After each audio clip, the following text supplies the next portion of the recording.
Well, good evening and hello, everyone. Thank you all for joining us for our Empowerment Thursday.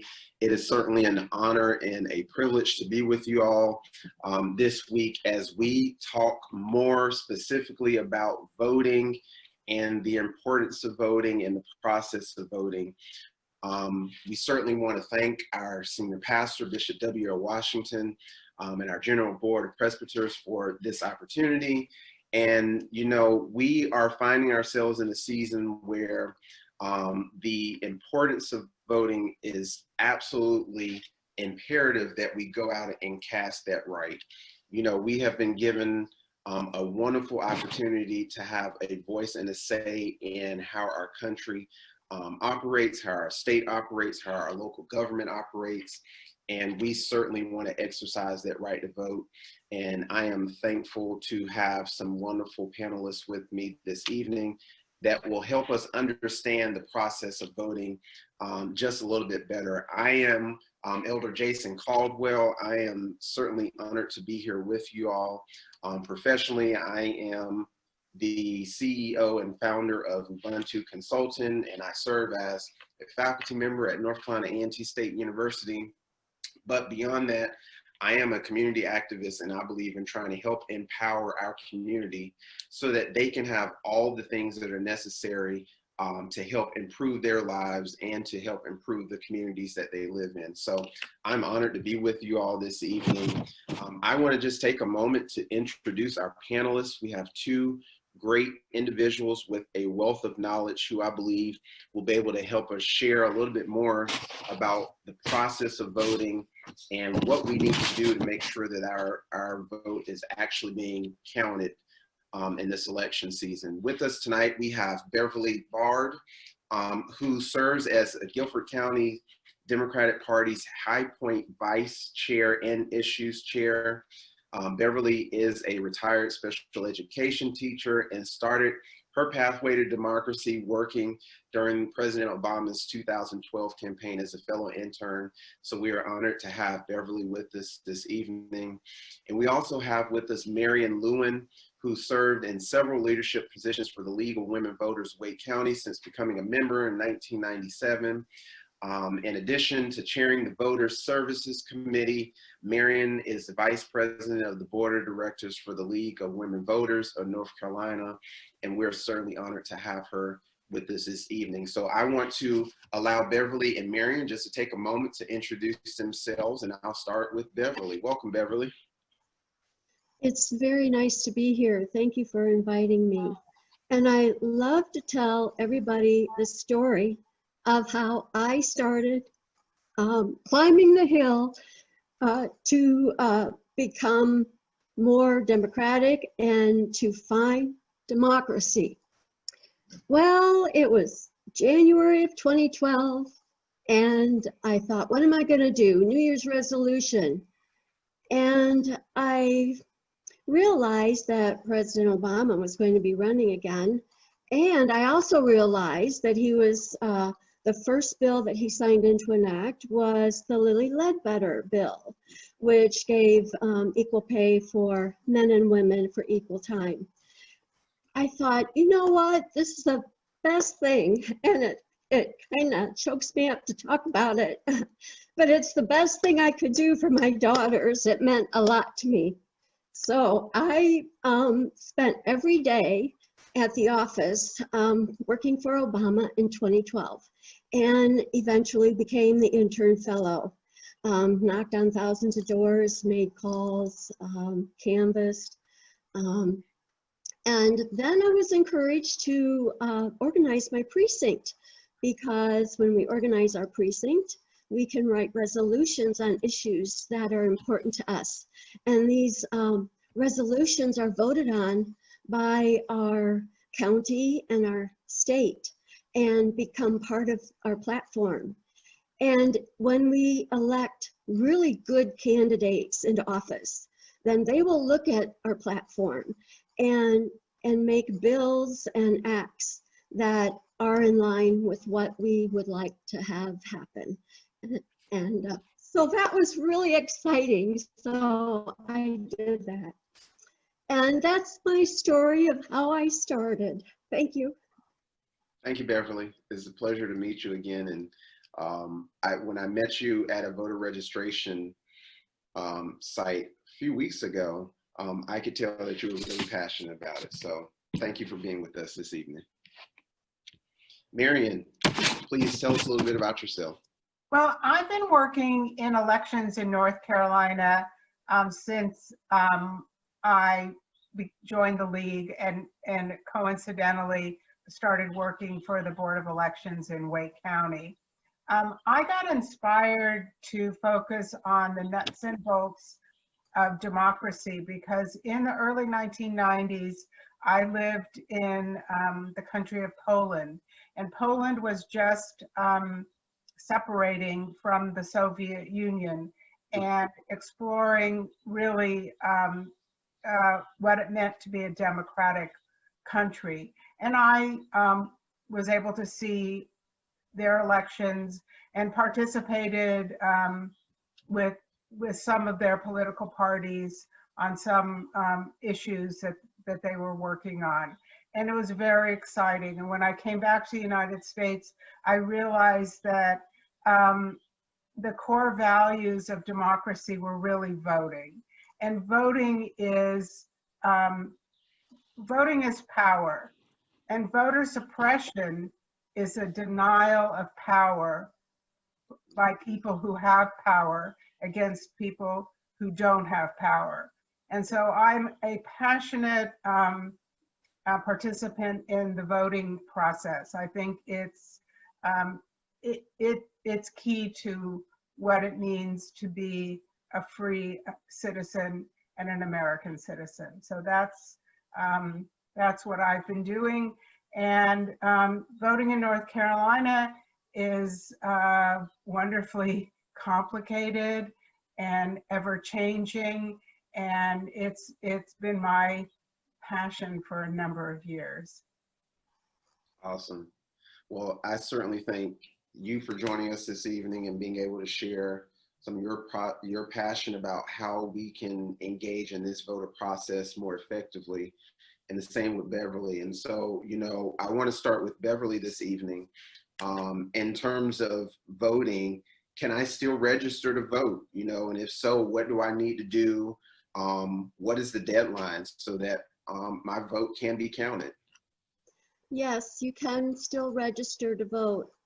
And the deadline for voter registration is October the 9th.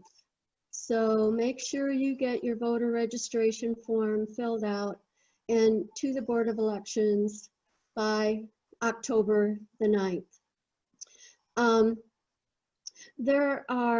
What was the next question? That's the deadline.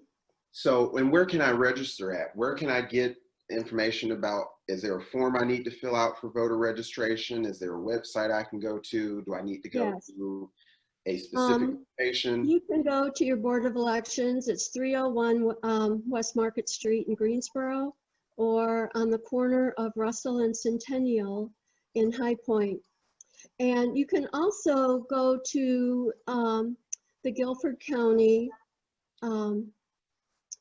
website, Guilford County Board of Elections website, which will probably lead you to the North Carolina State Board of Elections.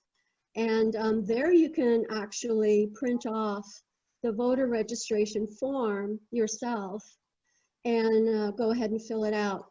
Everything in red is required. That would be you must be a citizen of the United States in order to vote. And that is one of the issues. It is really hard for a person to become a citizen. It takes a long time and it costs a lot of money, as you probably know, Marion. And you also have to be at least 16 years of age to fill out the voter registration form.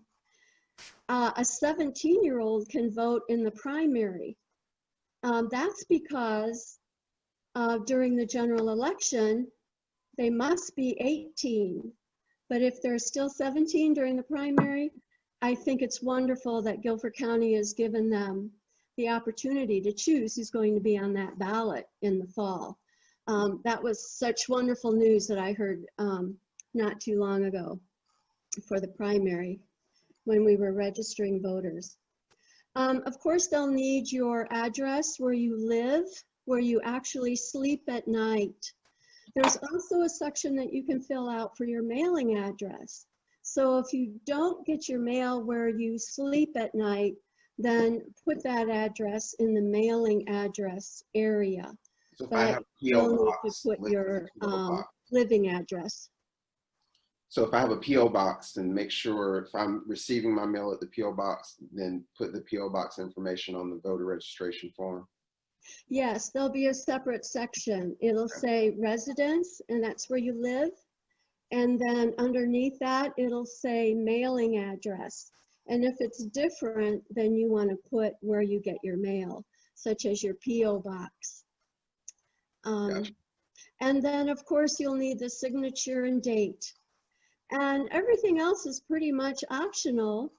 And of course, we do want you to fill out the part that declares your party, whether you're Republican, Democrat, the Green Party, the Constitutionalists, Libertarian, or unaffiliated.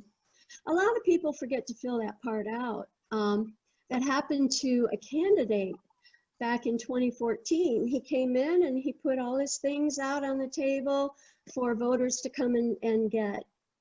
And of course, I looked him up right away on the voter search, and come to find out he was unaffiliated. And I said, well, I'm sorry, but you're unaffiliated.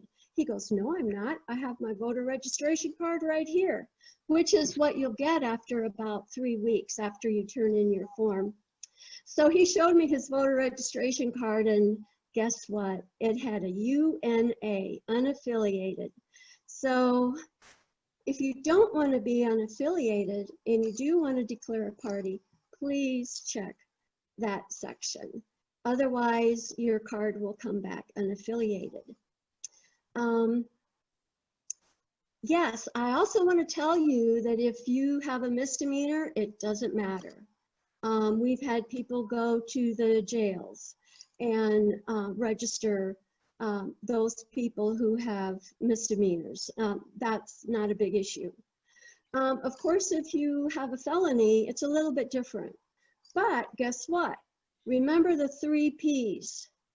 Paid. All your fines are paid. Parole. You have no more parole left. You are done. Prison. You have no more prison time left. You are done.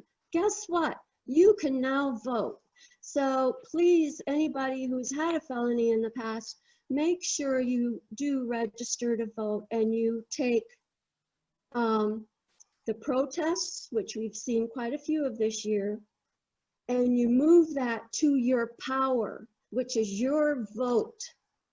And that also becomes your voice in our policies, what happens at the local, state, and national level.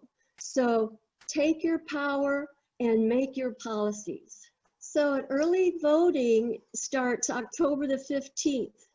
And that will be at any early voting location you're able to go. Say, I live in Guilford County. I can go to any early voting location in Guilford County and vote starting October the 15th and ending October the 31st. Happy Halloween.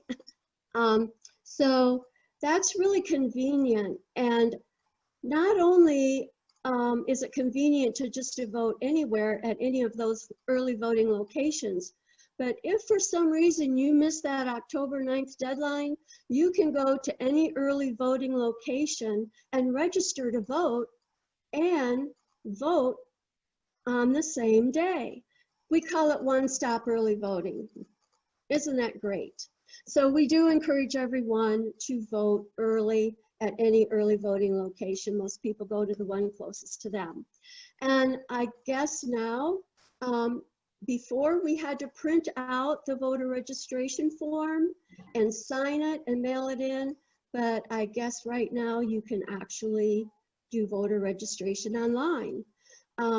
One of the requirements is an ID or a social security number and your birthday.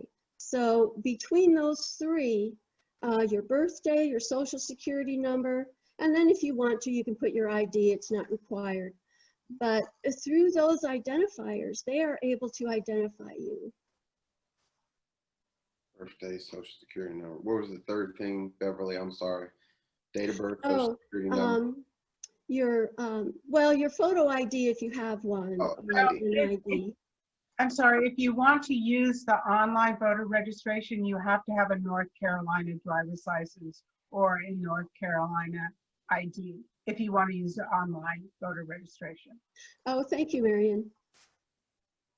Sorry. Because that is actually run through the Department of Motor Vehicles. It's a special program they just created this year to make registering to vote a little bit easier. Gotcha. Okay. Excellent. Thank you, Beverly, for sharing that information about how to register to vote, where we can get information, what forms the forms look like, how we need to fill that out. In line with that, Marion, I'm curious if you wouldn't mind sharing a little bit about absentee voting, and how does one obtain the necessary information to participate in the absentee ballot process, and what does that look like? Right. North Carolina has always had absentee by mail voting. Some states call it vote by mail. We call it absentee by mail voting. It's the same. It's not a very popular way to vote in North Carolina. It has been in the past rarely used, which explains some of the issues that we're having today, in that a lot of people are wanting to vote absentee because of COVID issues, and they're exploring the absentee process, newly exploring it, and so even people who voted for years and years and years, when they deal with absentee by mail voting, they get petrified because it's something that's so different. So we've been talking a lot about that in the news and in the advocacy organizations, and so I'll explain a little bit about it today. In North Carolina has a lot of difficult issues around voting. We've had that for a very long time. However, we have absentee by mail voting in North Carolina is a little bright spot, in that we don't require any excuse. You don't need, and you can just ask for an absentee by mail ballot. You don't need to have an excuse. You don't need to have proof of a medical issue or travel or anything. You can just ask for it. And so that is a really good thing.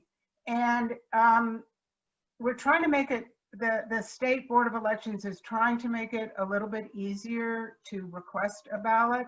So just like with voter registration, the normal way of doing it is you download a request form, you fill it out, and you mail it in. Well, recently they have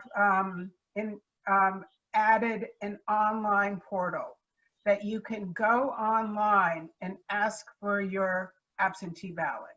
Very easy to do. And that, once again, is found at the State Board of Elections website, ncsbe.gov. And on the homepage, there will be lots of little buttons that you can hit for absentee voting. You can either download the form or register or get it online. So that's how you request a ballot. Once the ballot, once they process that request, they will mail you the ballot. And the ballot will come to whatever address you included in that request. So either in the on the online portal or in the form that you sent in. You have the place where you want the absentee ballot to go. And once you get it, you can vote it. What you need, there are three, when you get your absentee ballot, there are going to be three things. There's going to be the ballot, the container envelope and the instruction sheet. And the container envelope is absolutely essential. Yes, the ballot's essential. That's why you've requested it, because you want to vote. But really, for you to have your ballot counted, it's that container envelope. You need to make sure that you read those instructions and you complete every single piece on that envelope where it asks you to do something. Because the Board of Elections will not even look at your ballot. They won't even open that envelope until they approve that envelope. And the basic things on the envelope are your signature and the witness information. In North Carolina, we do not do signature matching. So they don't match your signature to any record, but they rely on the witness. The witness essentially attests that you are the person who voted that ballot, that when you sign your name, you are that person. So that's why the witness is so critical. And the witness needs to print their name, print their address, their complete address, and sign it. And then you put your ballot in the envelope, seal it, and send it to the Board of Elections. Now, there are limits as to who can return that ballot, and by law, that it can only be a close relative, a near relative. So a near relative is your husband or wife or spouse, your sibling, brother, sister, your grandparents, or your children, or a legal guardian. That's it. So your neighbor can't return your ballot, help you return your ballot. Your friend can't do it, although anybody can be a witness, but they can't help you return the ballot. So that means that Can I ask you something, Marion? Yeah. So to that point, so let's say I'm elderly, and two scenarios here. I have someone that's coming to help me.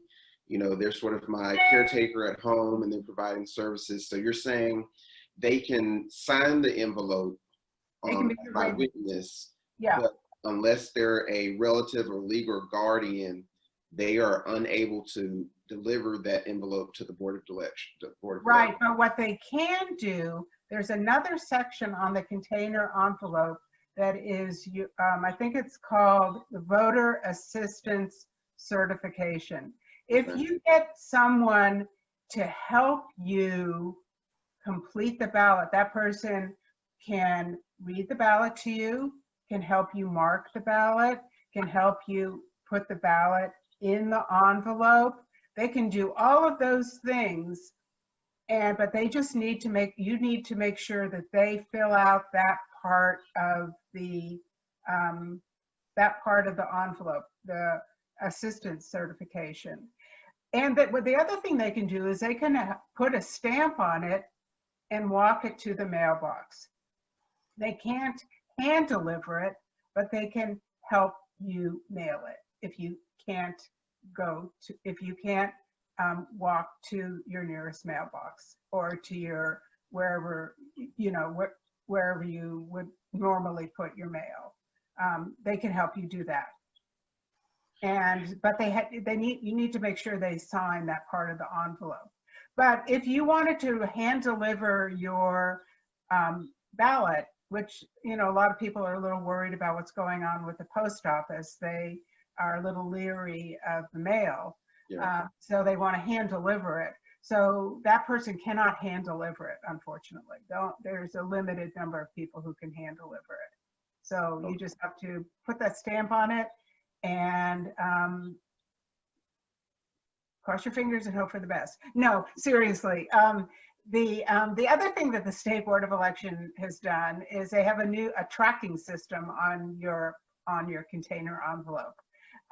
There's a barcode where they'll track that ballot through the mail and until it's delivered back at the Board of Elections, and even that it will be reported the disposition, like if it was accepted. That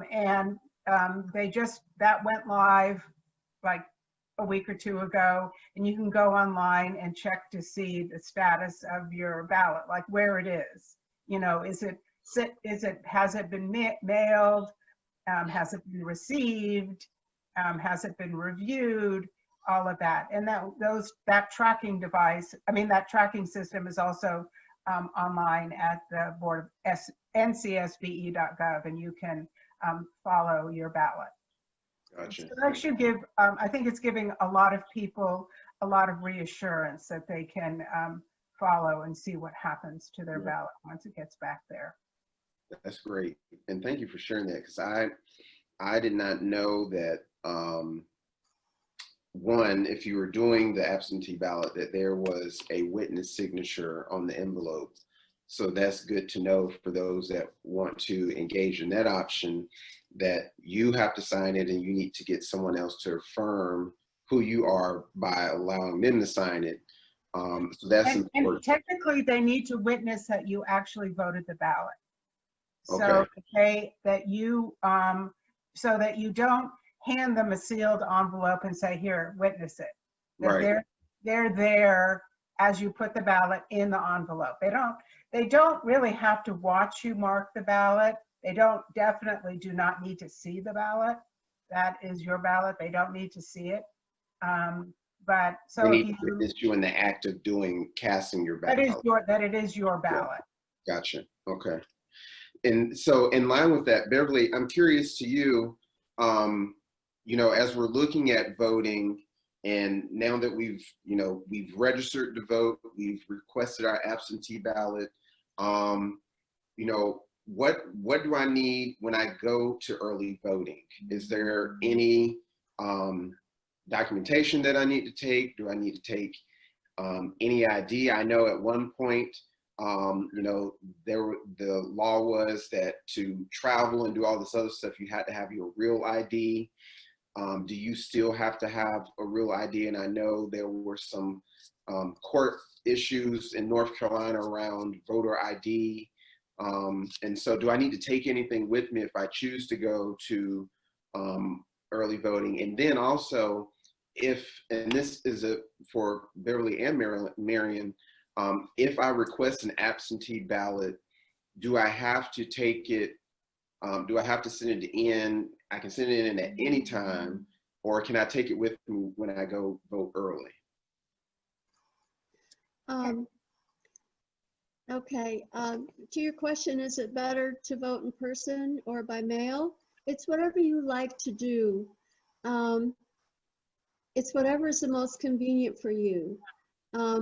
We offer rides to the polls for voters who need a ride, and we are encouraging them to vote absentee, but there are some who are still determined to vote in person. But it's good to have a backup plan in these trying times.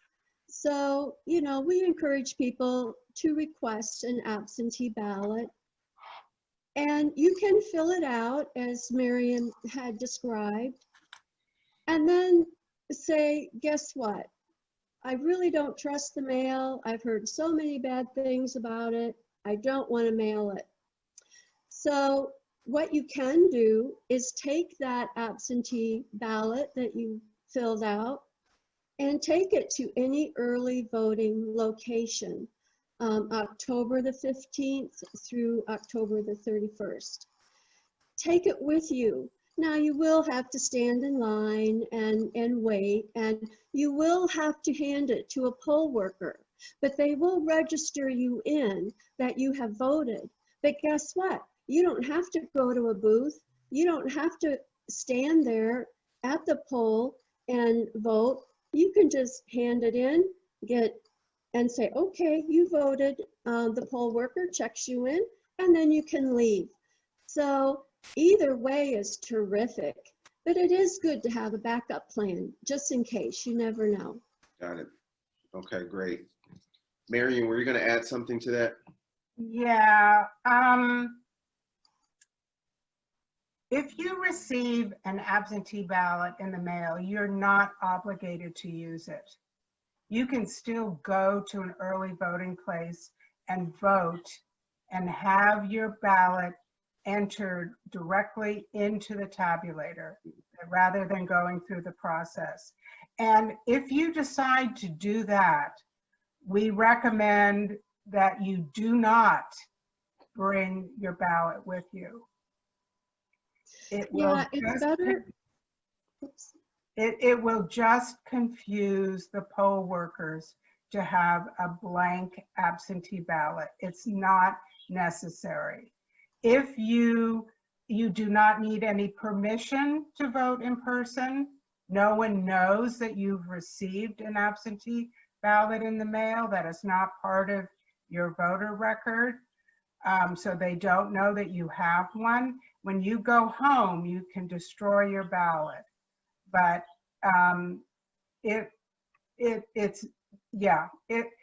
anybody can vote in person without having to ask permission. Yes, and I can just add, if you do decide not to use your ballot, mail-in ballot, or you decide not to take it to a poll worker during early voting, yes, like Marion said, please tear it up. Yeah. Because we want your vote, and we don't want your vote by someone else. We want your vote by you. That can't happen. There are plenty of safeguards in the system. If somebody finds a blank absentee ballot, nothing is going to happen to it. Let me ask you all about this. So I know, last year, North Carolina, for the past year or so, has been dealing a lot with voter ID and having an ID to go cast your ballot.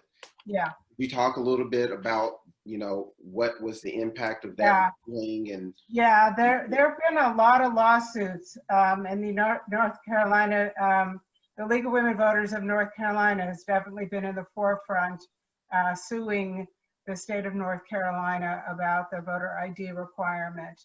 So currently, there is no requirement to show a photo ID at the polls. However, if you go to register, do the same day registration at early voting, you will have to show an ID to do that registration. But that doesn't have to be a photo ID. It's more of a proof of address. You'll have to prove where you live. It could be a bank statement, a utility statement, a W-2 form, anything that proves that you are a resident at that place. If your driver's license might have your address on it, you could use it, but you're not required to show a photo ID. But if you're doing same day registration at early voting, you will have to show an ID. But for the vast majority of the voters who are coming in to vote, they never need to show an ID, not this year anyway. That may unfortunately come back, will probably come back in some form next year, because it's a temporary legal injunction that there's no ID requirement. North Carolina passed a constitutional amendment in 2016 requiring voters to show an ID. That's currently on hold. The courts have put it on hold, but I would expect that issue to come back again in 2021. It's just in 2020, it's not going to be in place. So no, you don't need an ID right now. It's an ongoing issue. It's part of the wonderful history, as far as we're concerned, of voter suppression in North Carolina. And it's just one more technique that people in power use to limit, to want to keep that power and limit access to voting by people who, for one reason or another, may not have an ID. Yeah. Beverly, let me ask you this. And I know you briefly mentioned it earlier, but for not just, so for early voting, you can go to any precinct and cast your ballot, correct? Is that? Yes, actually, early voting doesn't take place in all of the precincts. That's only on Election Day, November the 3rd, Tuesday. Early voting locations are scattered throughout Guilford County. We have 7 of them in High Point, and the rest of them, adding up to 25, are in the rural areas in Greensboro, Whitsett. So I also want to mention that the 2 forms of confirmation of address, that is only required from a first-time voter. Say I am not registered to vote. I go ahead and go to an early voting location, and I take with me, like Marion had stated, my credit card bill, my cell phone bill, my mortgage bill, 2 bills or items that have my name and address on it. I can use that, and I don't have to use a photo ID as a proof of name and address. So I just wanted to let you know that if you are not registered, you can go to an early voting site with 2 proofs of address and name. Gotcha. And just to make sure that people are clear, on the actual election day, however, you have to go to the assigned precinct that is on your voter ID card, correct? Yes. Yes, that will be in your precinct, and on your voter ID card, your voter registration card, it should have the name and address of your voting location. Now, if a person has moved, or if you got married, changed your name, if you got divorced and took your old name back, then you would have to re-register, because of course your name would be different. And Yep. if you moved, your address would be different, which means your precinct polling location would be different. And I know So, that to be true because that happened to me 2 years ago. We just moved, and I went to my old polling place to vote, and it was like, your address changed, so you have to go to the other place. And I was driving back and forth across Whitsett for about an hour trying to make sure I knew where to go vote. So it was a lesson learned to make sure that I updated my voter registration stuff beforehand for the next go round. yeah, and usually they want you to have moved to your new address and have been there for 30 days Yep. before November 3rd. So you could say, well, I've been here at my new house since October 3rd. You're good to go.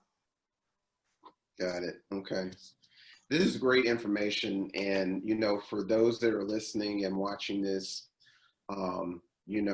understanding sort of the process for getting a ballot, making sure that you are registered, and knowing that if you have not registered, you can sort of do this one-stop shop, and you just need to bring proof of address and residency and things of that nature. Yes, Marion. One other important thing is that in North Carolina, voting is done at the county level. So you can move within the county and you can still vote on election day. But if you move to a new county, you move from Alamance to Guilford County, and you do not update your registration, you will not be allowed to vote. Got it. That's why I was able to vote that day, because I stayed. Yeah, and so that's one thing that it's very important that people check their voter registration, because a lot of people forget when they've registered to vote or where they've registered to vote. Yeah. And they think when they update their information at the post office, they've taken care of it. And so try to take care of that before October 9th so that you will be able to vote. Although you could vote at same-day registration. You can still do it. Gotcha. Well, I want to again, thank you both for sharing this valuable information to our viewers. I want to ask both Beverly and Marion, do you all have any sort of closing thoughts or anything that you want to make sure that you highlight that we did not cover? And I'll start with Beverly if there's anything that you wanted to share. We have put together an email that has all those really important links that you can go to on your computer to find out a lot of information about registering, early voting, absentee ballot voting, which is the same as mail-in. And I'll send that to you, Jason, Okay. so that if you get any questions from anyone about, now, what was that link again? Where can I go? You can just forward that email to them, and all they'll have to do is click on the link to get whatever information they need. Got it. Excellent. Okay. And the League of Women Voters has a voter guide, a nonpartisan voter guide called vote411.org. It's an online voter guide, and it has all the state, well, almost all, probably about 80 to 90% of all the statewide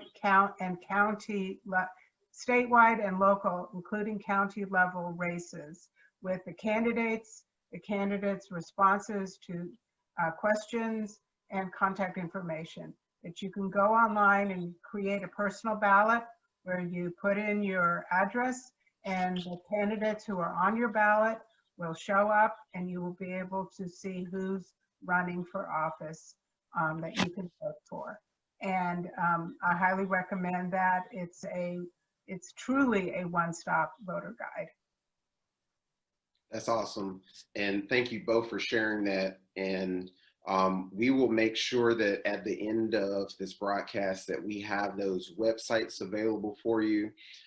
We've got some video links that Marion sent that we will make sure get uploaded. So if you want to go watch those videos, we'll have those available, and we'll make sure that we have the email information that Beverly is going to share with me accessible to all those that are watching this broadcast, because at the end of the day, we want to make sure that you have all the necessary information that you possibly can to make sure that in this election season, which is so critical, that you exercise your right to vote, and that you do so knowing that you are better prepared, that you've got all the information, and that you're feeling more confident in being able to cast your vote.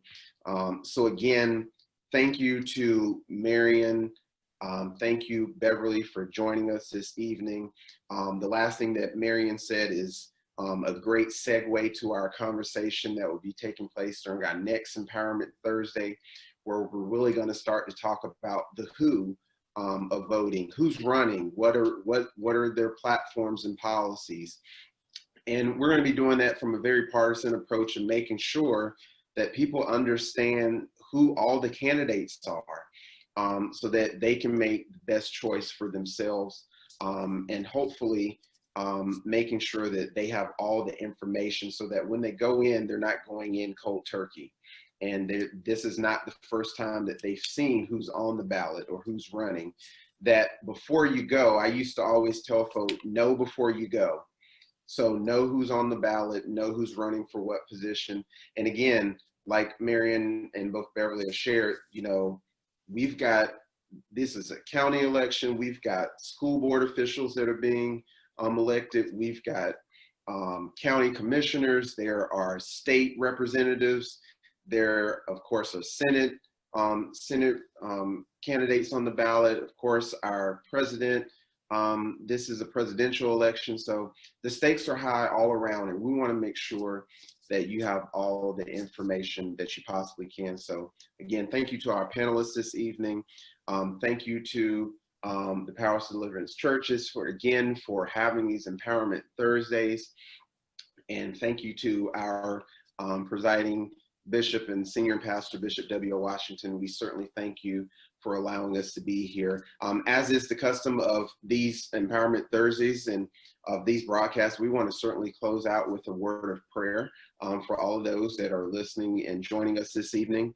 And again, just thanking you all for taking time out of your Thursday to watch this Empowerment Thursday broadcast. So, Father, we thank you this evening for allowing us to see this day, for it is certainly a day that you have made, and we shall continue to rejoice and be glad. And we thank you for all those who are watching this broadcast, and we thank you for being able to share information about voting and what it means and what we need to do in order to make sure that our vote is counted and that our voices are heard. We thank you for our panelists this evening.